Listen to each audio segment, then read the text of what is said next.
Greetings, I'm Dike Rostant. Welcome back to the TTT News. It is time to go in depth on the work of a dynamic, well-rounded multi-instrument musician and entrepreneur, Johann Chuckaree.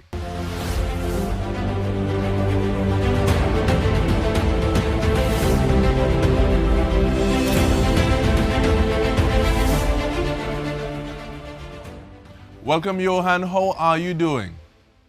Hi, DK. I'm doing well. So I just wanted to say good evening to you, to the all of TTT, and of course to the viewing public of Trinidad and Tobago as well. Thank you so much. Tell us about your current projects, and there's work with Indigisounds as well, please. Well, so with the COVID-19 pandemic over the last 2 years, entertainment industry has taken quite a hit. A lot of Trinidad and Tobago, a lot of the population would know me primarily as a steel pan player. And of course, that is my passion. I've been playing pan from a very early age, I think from the age of 3 or 4. And that's what, I'm synonymous with Phase 2 Pan Groove, with hardcore Phase 2 Pan Groove, as well as performing internationally and locally as a solo performer. Of course, the COVID-19 pandemic happened and the entertainment sector slowed down quite a bit. And, so luckily, I do have a couple of other things going on as well. One of them being Indigisounds, which is the best way to put it is a sample library or a digital sample library. And so what Indigisounds enables music producers and performers to do is to take high quality samples of our Trinidadian sounds, for example, the steel pan, the Lavender rhythm section, chutney and tassa, and as well some soca samples from Precision Productions, and put them into use in their productions and their live music as well. Now, the thing is, it is one thing to be told about the Matrix, but you can't be told about the Matrix. So we're going to play a short video to just kind of have us feel what it is you're talking about. So we do that and then we come back to the conversation.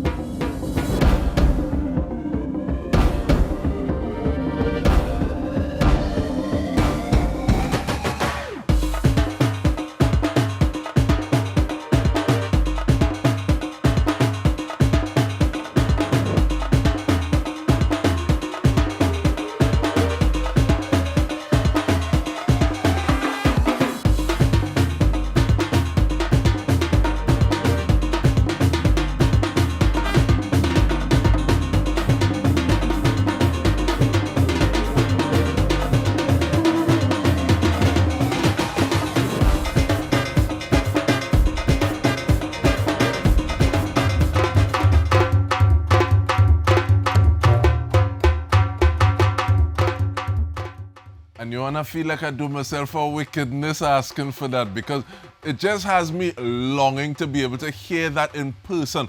But before Indigisounds or a concept like Indigisounds, what would artists and musicians use to get those sounds in their music or to approximate those sounds in their music? Well, of course, in the past, if you wanted to get the authentic sound, for example, of the Lavender rhythm section or of a steel pan, you'd actually have to take the physical instrument into the studio during the recording section. Or if you want to use the digital tunes that were available, then what would happen is that the tunes, for example, like if you go on a standard keyboard right now, the tunes are not very realistic because they are what we call acoustically stretched. They would be like a sample of one note and digitally stretched up and down to get the range that is necessary. So what we've done is we've actually taken the instruments into the studio. We've actually sampled each one of them. So for example, with the steel pan, we took every member of the steel pan family into the studio, the tenor, the double seconds, guitar, 4-pan, and even the bass into the studio and sampled note by note up to 5 different samples, different velocities, different strike patterns, different play patterns. And of course, that same thing was done with the Lavender rhythm section instruments, with the chutney and tassa, and even with the soca samples to some extent as well. But Johann, is one thing to say, it would be a good idea if somebody did this. How is it that you decided we are the somebodies who are going to do this? We are going to get behind this project, because it makes a lot of sense. It seems like a passion project, but it also seems as though this is a lot of effort. So how did you get involved with this project? Well, so actually, the brainchild was actually of my business partner, Mr. David Chow. And David came to me and he said, listen, I have this idea. I want to sample steel pan. So I was asking why. And so it actually goes back a little bit to during the days of the GPAN project in the University of the West Indies with Dr. Copeland. And the Phi, which was the percussive harmonic instrument, the digital pan, the MIDI controller digital pan that was created at the University of the West Indies. And so what we found was that we wanted to get authentic tunes for these instruments. And so David started messing around and seeing how can we sample it. And what happened is one thing grew to another, and we decided, instead of just for the Phi, let's look at it in general. Let's sample instruments in general. And it became a bigger project, not just targeted towards the MIDI instruments, for example, the Phi or the EPAN or the PanCat, but it's now targeted towards the production market and the live performance market as well.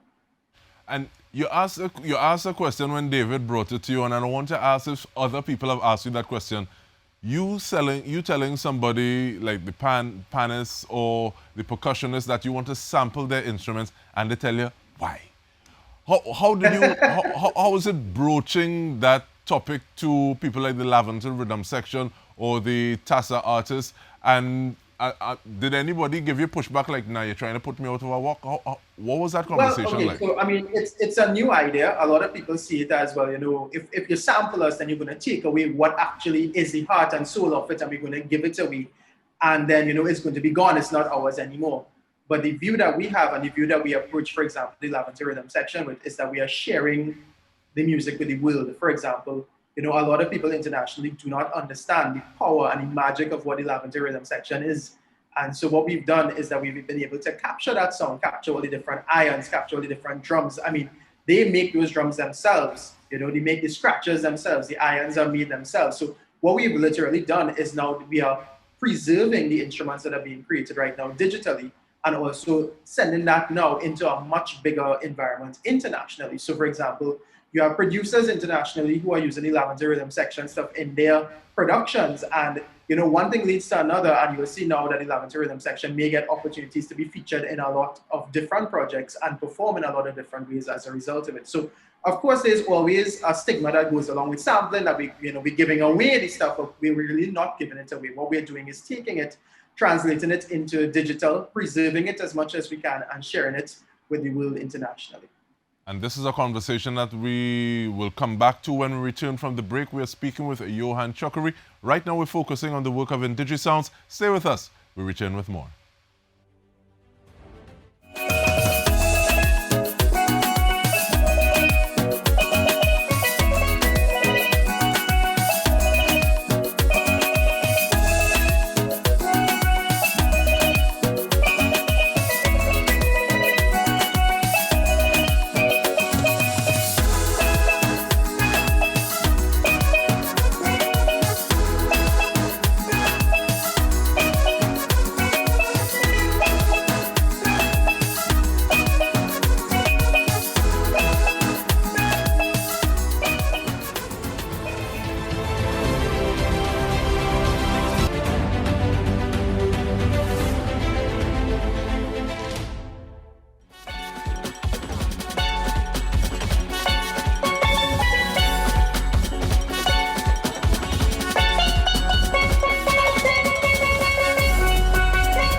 And the thing is, now we're talking about the stage, not good again. Hopefully it's not because parts dry rot because of lack of usage. But we're speaking with Johann Chuckaree about the work that he is doing as an individual and with Indigisound, always pushing the red, white, and black. And your stomping ground is phase 2, Johann. What has the collective been doing? Because yes, you're saying that you have different streams, different interests, things that you're doing, but in terms of that collective phase 2 and possibly the movement in general, what are you hearing from the members? All right. So DK, I'm so sorry, but I had a little problem with your audio, so I'm gonna just beg you to just repeat that, please. So sorry about that. Not a problem. And just what is the collective doing in the sense that we know that phase two is your stomping ground. We know that you've been doing things as an individual, but in terms of the grouping, what have they been involved in? So last year, during the pandemic, Phase 2 actually did a virtual concert that featured myself, Devon Stewart, Joshua Regrello, Nyla Blackman, just to name a few. And so, it's been an adaptive environment where they've had to grow and they've had to change a little bit and adapt to different things. So the virtual concert last year was a big part of it. And then, of course, I have not been down there actually since the beginning of this year has started as yet. But I do hear them practicing every night. I know that they will be involved in whatever pattern show is coming up. I know that they are big on making sure that their players are fully vaccinated. So, for example, at their rehearsals, all their players must be fully vaccinated, and also there's social distancing going on. So, of course, the bands have to adapt with the times, and it's a little bit different, of course, but they're doing well so far. Very glad to hear that. And looking at digital realms and social media, how is it that you use social media to your advantage to push the music, to highlight the work that you're doing? Well, the beauty about social media is that social media now gives us access to the entire world. So, while in the past you may have had a product and you'd have to travel internationally and perform and sell your product internationally or sell CDs physically, the beautiful thing about social media is that just via one platform, via Facebook, via Instagram, and even via TikTok now, you will see that you are reaching such a large, vast international market that your music is now reaching a whole new level of listeners, a whole new level of consumers. So, for example, the music videos that we have and the performances that we do, and even the songs that I have listed on iTunes, on Amazon Music, that sort of stuff, is now entering an entirely different market thanks to social media. So social media really has given artists and entertainers the tools and the ability now to get our music out to an international market. And circling back to the work of Indigisounds and being able to use the tools that are at your disposal digitally, remotely, to highlight the work that is happening. And you said that there's some people who have those sample packages of the Lavender rhythm section. Are there any names that you want to drop or some situations you want to give us saying that because of this music has been able to find or penetrate another market? Well, the beauty of it, like I was saying, is that we have both local and international producers who are now able to buy and utilize the samples in their production. I think it's very visible in our local carnival production. Over the last few years, the Lavender Rhythm Section library was released back, I believe, in 2016 or 2017. And between then and now, you've seen an uptick in productions that have been using that live rhythm section element that you would have heard in a lot of productions. For example, if you go back, I'm trying to remember offhand some of these songs. There are too many to mention offhand, but especially stuff from, for example, from Kesty Band, especially stuff from Second Star, especially stuff from Marshall Montano.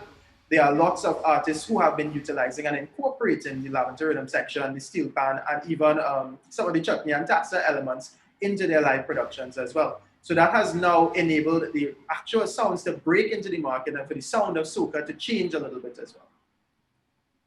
And is it an issue to play some of those songs from the keyboard?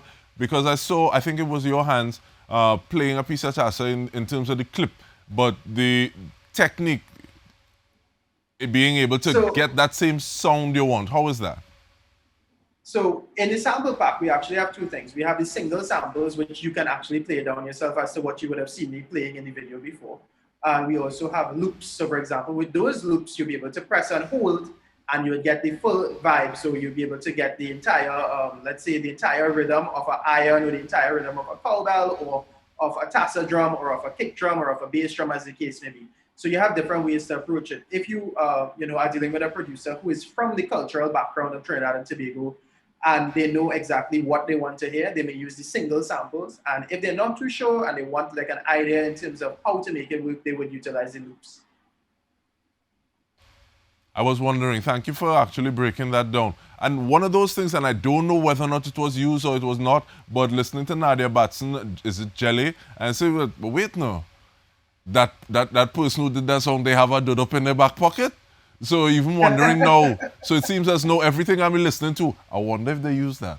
I wonder if they use So that. it really has been involved a lot, and I'm very happy because what we've done is we've taken the sound of soca and made it a little more authentic in terms of the rhythm sections, in terms of the iron, in terms of giving you that drums that really are the heart and soul of what Trinidad and Tobago Carnival is. I mean, that rhythm section, that engine room that you hear with steel band, that engine room you hear when a rhythm section coming down the road on a carnival morning, that is one of the greatest elements that makes our carnival and makes our soca as authentic as it can be. So to be able to share that in the production, I think that's, to me, that's amazing when I hear producers utilize it and make it work in their productions.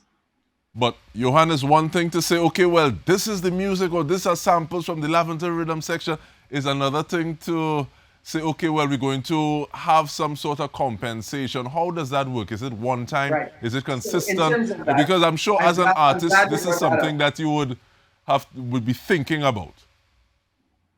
So in terms of that, now what we do is that there's a royalty program that we have per sample package. So as we sell stuff, there's a remittance that goes back to the persons that we've sampled from, including the steel pans, including the Lavender rhythm section, the tassels, so on and so forth. So it's not to say that it's just we've sampled the instruments and we just taken them and grab them and we're selling it. It's not like that at all. It's that there are royalties that are split up based on the sample packages or the pieces of software that are sold internationally. And remittances are made to all the persons who have been involved in the sampling process. So for example, the groups, the Lavender rhythm section, or the persons who we would have sampled the steel pans from and with, etc. Very glad to hear that. But in the 1.5 minutes that we have, how do people contact you? How do they engage with you to take advantage of this fabulous opportunity? Okay, so if you're interested in the Indigisounds sample library, you can go to www.indigisounds.com and check out all the packages that we have available. Right now we have the steel pan sample library, the Lavender rhythm section sample library. We do have what we call the Soca starter pack that was made in collaboration with Casey Phillips of Precision Productions. And we also have the Chutney and Taxa starter pack. So in these 4 packs now, of course, you will give the producers and musicians the ability to access these beautiful acoustic tunes that have been digitally digitized into a platform, into Native Instruments contact platform that can be utilized throughout for any producer, any live musician. So you can find us on indigisounds.com. You can purchase online via PayPal or via credit card. And of course, you can reach out to us on social media at Indigisounds, or you can follow me on Facebook or Instagram at Chuckaree or Johann Chuckaree as well. Thank you so much. And the last 30 seconds, any message for young panists as they push towards honing their skills? Well, I think, for example, the national instrument of Trinidad and Tobago is a beautiful thing. I love our culture. I continue to support any young person who is involved in steel band. Don't give up. I have so many. I'm so proud of the amount of young people I've seen performing and coming up playing pan. I want to give a special shout out to a good friend of mine, Joshua Regrello, who is, the big star on TikTok as well. But he is one of the better and greatest upcoming panists that are coming behind. And don't give up. Continue to follow your dreams. If it's steel pan you want to do and you want to be a musician and play pan, continue to follow your dreams. It's a beautiful instrument. And I see this Christmas even turn into the Pan Mandero. We want to thank you so much. We want to thank you so much, Johann Chuckaree, musician, talking about pan, what it is you're doing, as well as Indigisounds, authentic indigenous Caribbean music. And on behalf of the entire TTT News team, I'm Dike Rostant. This has been In Depth. Thank you for joining us.